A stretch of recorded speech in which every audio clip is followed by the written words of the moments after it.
Montgomery County in northeastern Illinois, northeastern Boone County in north-central Illinois, until 4:30 p.m.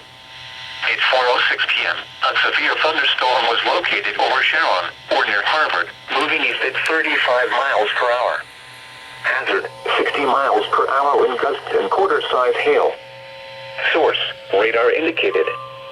Impact, hail damage to vehicles is expected.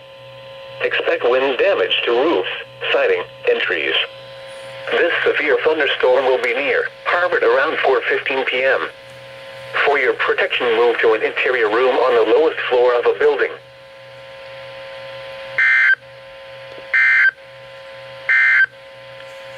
This is NOAA Weather Radio.